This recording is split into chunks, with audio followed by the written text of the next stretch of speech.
Welcome to news అడ్డా. ప్రస్తుతం తెలంగాణ రాష్ట్రంలో కాంగ్రెస్ ప్రభుత్వం కొనసాగుతున్న వైనం మరి 2.5 ఏళ్ల పరిపాలన పూర్తి చేసుకున్న సందర్భంగా ఆయా జిల్లాల్లో ప్రభుత్వ పథకాలు పకడ్బందీగా అమలవుతున్నాయా? అభివృద్ధి పనులు అనుకున్న టైంలో పూర్తవుతున్నాయా? శాఖలు విభాగాల మధ్య సమన్వయం ఉంటున్నదా? ప్రజల నుంచి వస్తున్న ఫిర్యాదులు పరిష్కారం అవుతున్నాయా? మరి ఇలాంటి ప్రశ్నలకు సమాధానాలు సంతృప్తికరంగా లేవనే అభిప్రాయాలు వ్యక్తమవుతున్నాయి. వీటన్నింటిపై ఫోకస్ పెట్టాల్సిన జిల్లాల ఇన్ఛార్జ్ మంత్రుల్లో చాలామంది 3 నెలలకు ఒకసారి జరిగే డిఆర్ఎస్ మీటింగులు కూడా పెట్టడం లేదు. కొందరైతే తాము ఇన్ఛార్జిగా ఉన్న ఉమ్మడి జిల్లా పరిధిలోని కొత్త జిల్లాల్లో పర్యటించింది కూడా లేదు. దీంతో ఆఫీసర్లు కూడా పట్టనట్లుగానే వ్యవహరిస్తున్నారు. శాఖల మధ్య కోఆర్డినేషన్ లేక పనులు పెండింగ్లో పడిపోతున్నాయి. ప్రజా సమస్యలు అటకెక్కిపోతున్నాయి. సంక్షేమ అభివృద్ధి పనులు సమర్థవంతంగా అమలు కావాలన్న ఉద్దేశంతో కాంగ్రెస్ అధికారంలోకి వచ్చిన కొత్తలోనే ఉమ్మడి జిల్లాలకు ఇన్ఛార్జ్ మంత్రులను నియమించింది. గత బీఆర్ఎస్ హయాంలో ఈ వ్యవస్థ సక్రమంగా అమలు కాలేదని, ఇక నుంచి జిల్లాల్లో ప్రజాపాలన కార్యకలాపాలను సమీక్షించడంతో పాటు సమర్థవంతంగా అమలు చేయించడం ఇన్ఛార్జ్ మంత్రుల తక్షణ బాధ్యతను స్పష్టం చేసింది. 10 ఉమ్మడి జిల్లాలకు 2023 డిసెంబర్ 24న ఇన్ఛార్జ్ మంత్రులను నియమించగా ఆ తర్వాత సంవత్సరం మంత్రివర్గాన్ని విస్తరించడంతో 3 పాత మంత్రుల స్థానంలో కొత్త వారికి అవకాశం అయితే కల్పించింది. మొత్తం 10 ఉమ్మడి జిల్లాలకు 10 మంది ఇన్ఛార్జ్ మంత్రులు ఉన్నప్పటికీ ఆయా జిల్లాలను వారు సరిగ్గా పట్టించుకోవడం లేదన్న విమర్శలు వస్తున్నాయి. ఇక కొన్ని జిల్లాల్లో ఇన్ఛార్జ్ మంత్రి వచ్చేది ఉందా? జిల్లా రివ్యూ కమిటీ మీటింగ్లు పెట్టేది ఉంటుందా?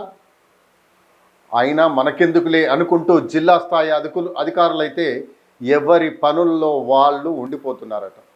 ఇందిరమ్మ ఇళ్ళు, గ్రామీణ రహదారులు, తాగునీటి పనులు, విద్య, వైద్యం, వ్యవసాయం, రెవెన్యూ, సంక్షేమ పథకాల అమలు వంటి అంశాల్లో ఆఫీసర్ల మధ్య సమన్వయం లేక ఫైళ్లు మూలిగిపోతున్నాయి.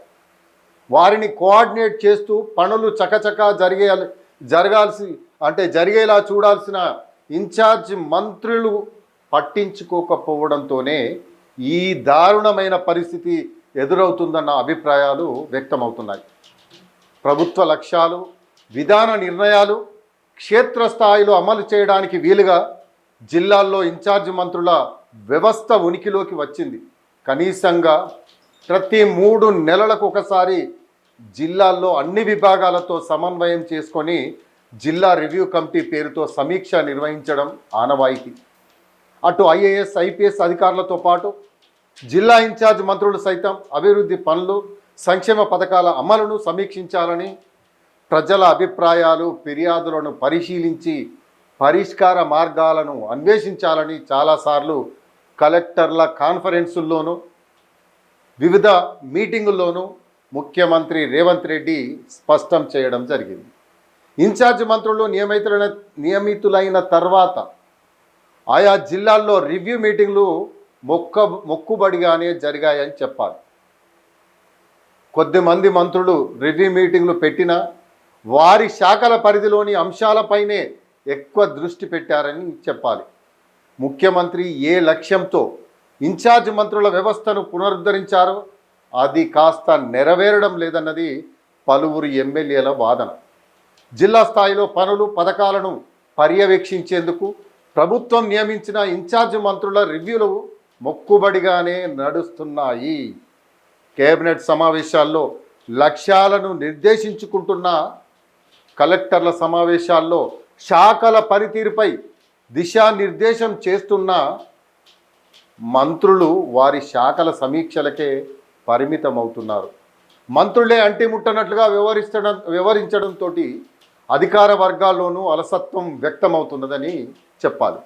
జిల్లాల్లో కలెక్టర్ వివిధ విభాగాల అధికారులతో సంక్షేమ పథకాలు, అభివృద్ధి పనుల పురోగతి, పెండింగ్ సమస్యలు, శాఖల మధ్య సమన్వయం సమీక్షించడం ఇన్ఛార్జ్ మంత్రుల ప్రధాన బాధ్యత. అయినా అలాంటి సమీక్షలు నామమాత్రమేనని చెప్పాలి. వరదలు, భారీ వర్షాలు, ప్రకృతి విపత్తులు, అత్యవసర పరిస్థితులలో జరిగిన ప్రత్యేక సమావేశాలను మినహాయిస్తే ప్రభుత్వ సంక్షేమ అభివృద్ధి కార్యక్రమాలపై ఇన్ఛార్జ్ మంత్రి అధ్యక్షతన జరిగిన రివ్యూ కోఆర్డినేషన్ సమావేశాలు చాలా తక్కువేనని చెప్పాలి. కొన్ని జిల్లాల్లో ఇన్ఛార్జ్ మంత్రులు అప్పుడప్పుడు అభివృద్ధి పనులపై సమీక్షలు నిర్వహించిన అన్ని జిల్లాల్లో ఒకే తీరుగా అమలు కావడం లేదన్నది తెలుస్తున్నది. చాలా సందర్భాల్లో కలెక్టర్లే వివిధ విభాగాల అధికారులతో ప్రస్తుతం సమీక్షలు నిర్వహిస్తున్న వైనం. ఇన్ఛార్జ్ మంత్రి పాత్ర లేకపోవడంతో వివిధ శాఖల మధ్య సమన్వయం ఉండడం లేదట. జిల్లాల్లో ఏ పథకం ఎక్కడ నిలిచిపోయింది, ఏ శాఖల సమస్య ఉంది, ఏ పనికి నిధుల కొరత ఉంది, ఏ అధికారి బాధ్యతలు ఎలా ఉన్నాయి, ఇలాంటి అంశాలను సమన్వయం చేసి నిర్ణయాలు తీసుకోవడం ఇన్ఛార్జ్ మంత్రుల బాధ్యత. అయితే వారి సమీక్షలు మొక్కుబడిగా సాగడంతో అధికారులు వారి శాఖలకే పరిమితమవుతున్నారు. ఇందిరమ్మ ఇళ్ళు, గ్రామీణ రహదారులు, తాగునీటి సమస్యలు, విద్యా, వైద్యం, వ్యవసాయ, రెవెన్యూ, సంక్షేమ పథకాల అమలు వంటి అంశాలు జిల్లా స్థాయిలో సమన్వయం లేనందున ఫైళ్ళన్నీ పెండింగ్లో పడిపోతున్నాయి. సమస్యలు నెలల తరబడి కొనసాగుతూ వస్తున్నాయి. జిల్లాలకు ఇన్ఛార్జి బాధ్యతలు అప్పజెప్పినప్పుడే 6 గ్యారెంటీలు ప్రజాపాలన అమలుపై దృష్టి పెట్టాలని మంత్రులకు ముఖ్యమంత్రి రేవంత్ రెడ్డి అప్పుడే దిశానిర్దేశం చేయడం జరిగింది.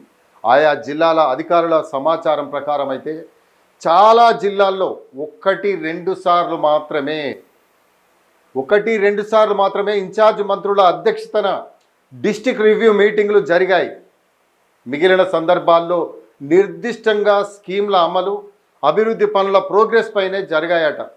తొలుత మంత్రులు ఉత్తమ్ కుమార్ రెడ్డి, కోమటిరెడ్డి వెంకటరెడ్డి, కొండా సురేఖకు ఇన్ఛార్జ్ మంత్రుల బాధ్యతలు అప్పజెప్పిన ఆ తర్వాత వాటిని కొత్త మంత్రులు వాకిటి శ్రీహరి, అడ్లూరి లక్ష్మణ్, వివేక్కు బదిలీ చేయడం జరిగింది. కొందరు మంత్రుల జిల్లాలు కూడా మారినాయి. పలువురు మంత్రులు తాము ఇన్ఛార్జిగా ఉన్న జిల్లాకు ముఖ్యమంత్రి వస్తున్నప్పుడు మాత్రమే సమీక్షించడం, పర్యవేక్షించడం వంటివి చేస్తున్నారు తప్ప ఆ తర్వాత పట్టించుకోవడం లేదనే విమర్శలు అయితే చాలా వస్తున్నాయి.